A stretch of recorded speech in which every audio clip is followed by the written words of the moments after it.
Welcome friends. तो इस video के अंदर क्लास 12 कंप्यूटर साइंस का जो डेटा स्ट्रक्चर का पार्ट है उसको कंप्लीटली हम यहाँ पे प्रैक्टिकली समझने वाले हैं और इस वीडियो के जो नोट्स हैं वो भी आपको डिस्क्रिप्शन बॉक्स में मिलेंगे। तो स्टार्ट करते हैं। इस वीडियो के लिए टॉपिक हमारा है एक वन शॉट वीडियो होगा, यानी कि डेटा स्ट्रक्चर में फिलहाल तो केवल स्टैक हमने यहाँ पे पढ़ना है, तो पूरा ही जो टॉपिक है वो सिंगल वीडियो में ही हम यहाँ पे कवर करेंगे। तो स्टार्ट करते हैं। टॉपिक है हमारा डेटा स्ट्रक्चर और डेटा स्ट्रक्चर हमारे जो सिलेबस में है वो केवल फिलहाल स्टैक है। इससे पहले हमारा क्यू भी होता था, लेकिन इस सेशन में केवल हमको स्टैक ही यहाँ पे पढ़ना है।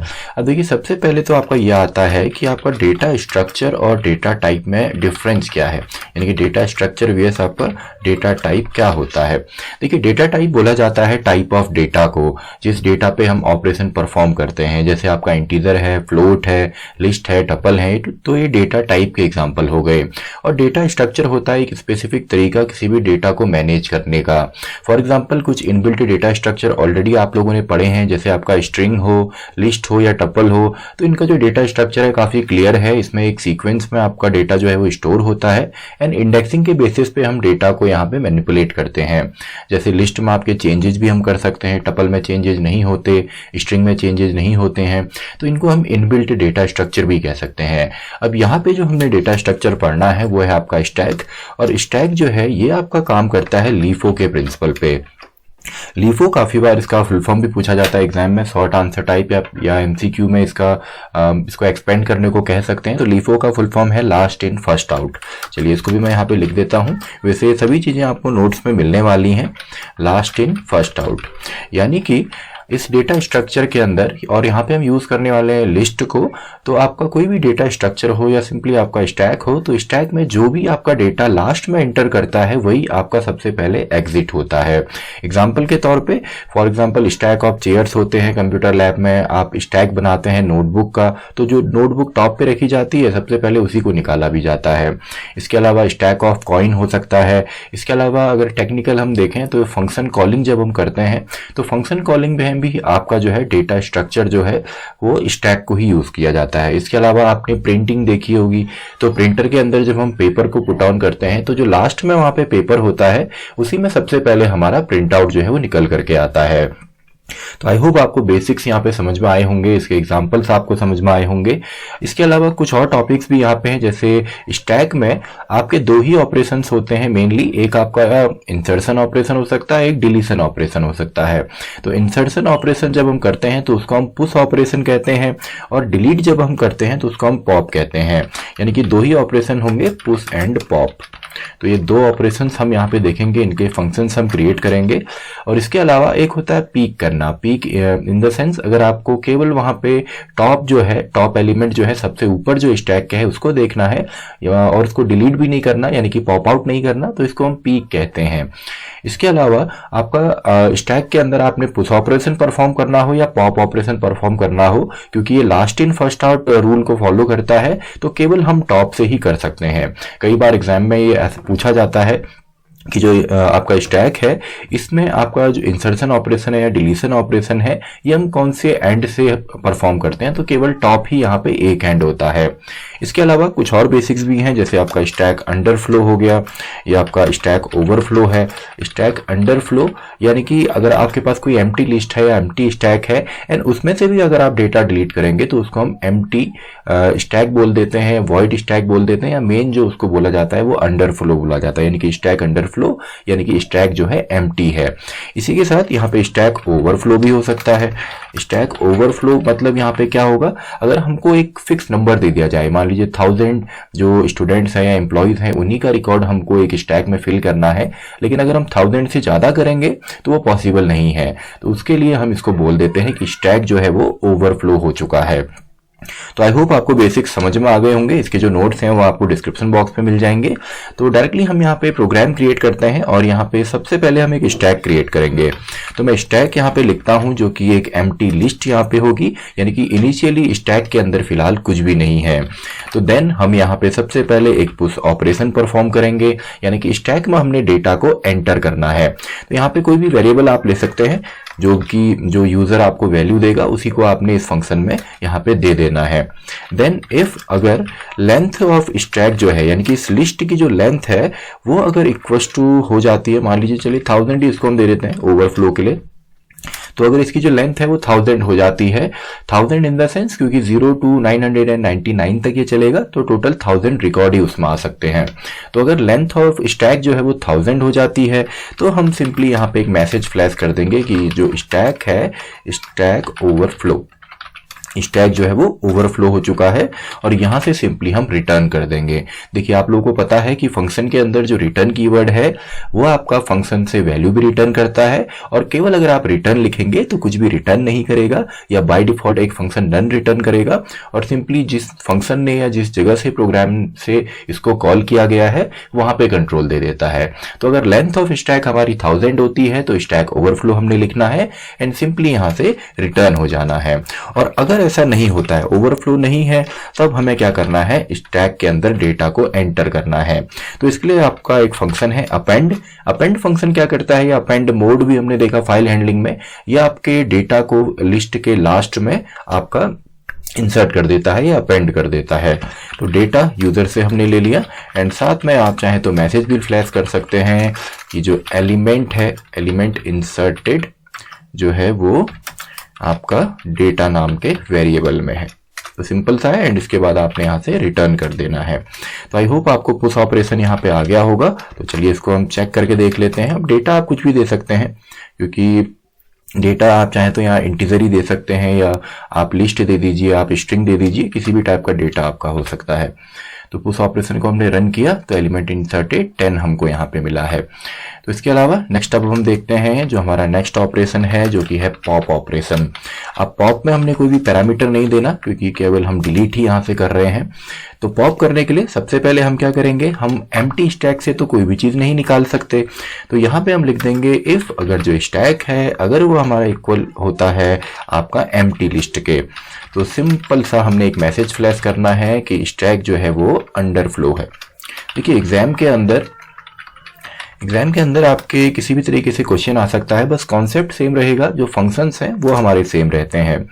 इसके अलावा इसके बाद हम यहाँ से रिटर्न हो जाएंगे एल्स, और अगर ऐसा नहीं होता है तो सिंपली हम यहाँ पे जो है इसको पॉप आउट कर देंगे। तो प्रिंट में हम लिख देते हैं डिलीटेड एलिमेंट या डेटा इज, वो डेटा किस में आएगा, वो आएगा स्टैक डॉट पॉप से। तो देखिए केवल इतना ही है, इतने से ही आपका जो है डेटा वो डिलीट हो जाएगा। रिटर्न तो स्टैक पॉप, एंड अब देखिए सिंपल सा है, स्टैक पॉप से आपका क्या होगा, उसका जो लास्ट एलिमेंट है किसी भी लिस्ट का वो डिलीट होता है। अब एक और डेटा स्ट्रक्चर हमारे पहले सिलेबस में था क्यू, तो क्यू से में भी आपका सेम होता है, जो फीफो या फर्स्ट इन फर्स्ट आउट का रूल फॉलो करता है। तो वहां पे केवल हमको इंडेक्स नंबर 0 देना होता है, बाकी आपका कंप्लीट जो प्रोग्राम है वो सेम ही रहता है। लेकिन अभी हमें लास्ट से ही इंसर्ट भी करना है तो हमने अपेंड यूज किया, लास्ट से ही डिलीट भी करना है तो हमने यहाँ पे पॉप को यूज किया है। तो आई होप दोनों फंक्शन हमारे अच्छी तरीके से यहाँ पे बन गए हैं। तो चलिए पहले हम पॉप को ही कॉल करते हैं, देखिए अंडर ओवरफ्लो आता है कि नहीं आता, सॉरी अंडरफ्लो आता है कि नहीं। तो यहाँ पे पहले हम पॉप करेंगे तो इसका रिजल्ट हमको मिलने वाला है सिंपली आपका ओवरफ्लो, देन हमने 10 को पुश किया, देन अगेन हम पॉप कर रहे हैं तो फिर अगेन हमको यहाँ पे 10 देखने को मिलेगा। तो देखिए पॉप ऑपरेशन सबसे पहले परफॉर्म होगा, तो उसमें आ गया स्टैक अंडरफ्लो, और एलिमेंट हमने जो इंसर्ट किया वो था 10। आप चाहें तो यूजर से भी फिलहाल ले सकते हैं, एंड इसके अलावा जो एलिमेंट हमने फिर पॉप आउट किया या डिलीट किया वो भी था 10, यानी कि ये स्टैक जो है अभी भी वो एम्प्टी ही है। इसके अलावा आप चाहें तो यहाँ पे डिस्प्ले भी करवा सकते हैं। तो चलिए एलिमेंट को हम डिस्प्ले भी करवा देते हैं, तो डिस्प्ले, एंड डिस्प्ले में कोई भी वैल्यू नहीं आएगी। तो इफ स्टैक अगर हमारा एम्प्टी होता है, अगर एम्प्टी स्टैक होगा तब तो इसको डिस्प्ले हम नहीं करा पाएंगे, तो स्टैक अंडरफ्लो हमने यहाँ पे लिख देना है, स्टैक जो है अंडरफ्लो है, और यहाँ से रिटर्न हम लोग हो जाएंगे एल्स, और अगर ऐसा नहीं होता तब हमें यहाँ पे डिस्प्ले करना है। तो पहले हम एक मैसेज दे देते हैं एलिमेंट्स ऑफ स्टैक आर, जो एलिमेंट्स हैं स्टैक के। तो इसके लिए हम फॉर लूप का यहाँ पे यूज करने वाले हैं। तो अब देखिए इसको आप सिंपली इमेजिन कीजिए कि अगर हमारे स्टैक के अंदर 5 एलिमेंट्स हैं, अगर 5 एलिमेंट होंगे तो इंडेक्सिंग जो पॉजिटिव होगी वो 0 to 4 होगी, एंड जो नेगेटिव होगी वो -1 से -5 तक होगी।